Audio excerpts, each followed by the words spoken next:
Let's get started learning the basic melody to Silent Night.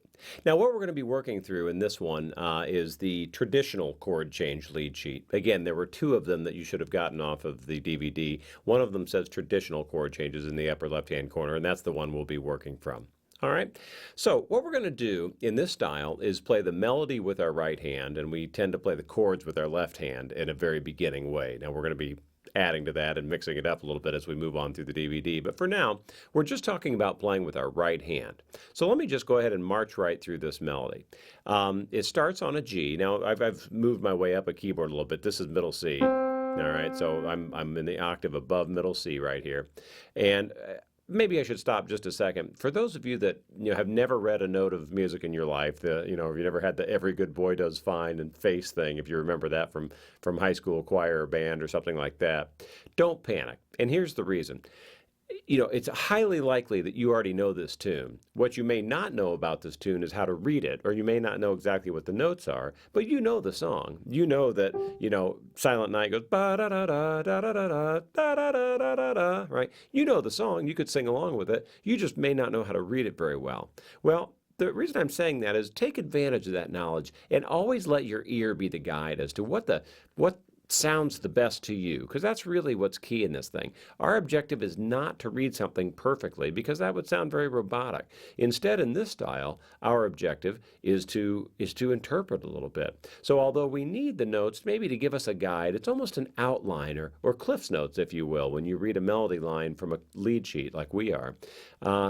Just don't get hung up on the end game being reading it perfectly, because it'll sound terrible if you do. The end game is to play it beautifully. And so anything you can do to get there quicker is fine by me. So having said that, just follow along with me. I'll go ahead and show it to you here. Those of you that are decent readers and get through this, great. That's a wonderful knowledge to have. It'll make it that much simpler for you. So let's go ahead and get started. It starts on a G.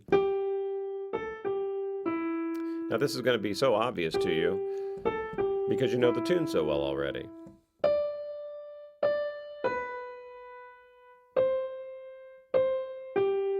Okay.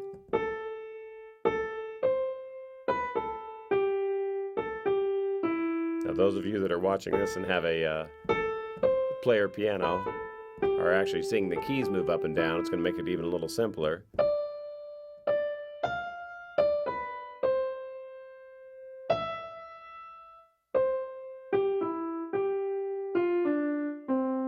Okay.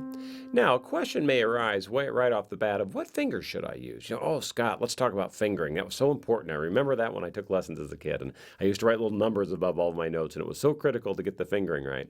Well, I've got a really different feeling about all that, and those of you that have seen previous versions of this or have seen my TV show know how I feel about that. The reality is, what I say is, if it feels good, do it.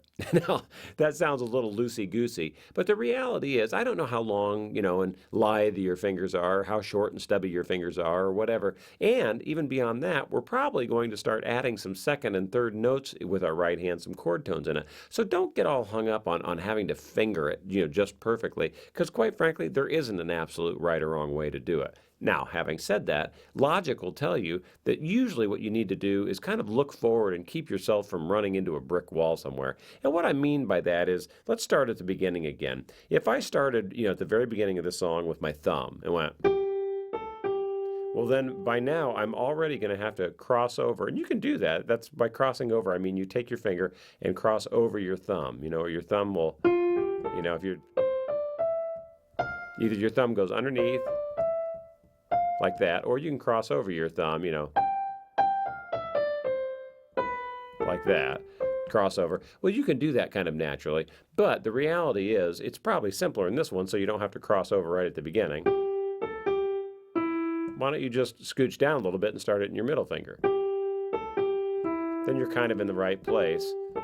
Now, here's the other thing. Right now we have a big jump, so it's easier if you've got your thumb on that bottom note. So the top note, which is where you need to go up to that D, then, if you were stuck with your fourth or fifth finger down here, you'd have to lift your hand up and move all the way up to get there. So there's just it's so obvious. It's kind of the museum of the obvious to talk about this, but basically just play through a tune. If there's some spots where there's a giant, roadblock that you run into, just stop for a minute and figure out the most logical way to do it. But know that there is absolutely not a perfectly right or wrong way to finger the tune. So go ahead.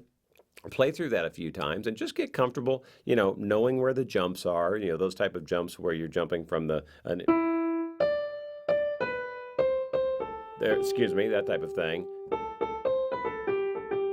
whatever it is. Move your way on through the tune. Again, this is kind of a crazy one because we all know the melody so darn well because we've sung this Christmas carol our whole lives. So have fun getting this underhand. Just take a few minutes. Get comfortable doing that with your right hand. If you read well, you're going to do it the first time. If you've never read a note in your life, don't panic. Hunt and peck a little bit. Follow what it is I did with my hands on the keyboard and get this underhand. And we'll take it from there. Step up to the next level in the next chapter. See you then.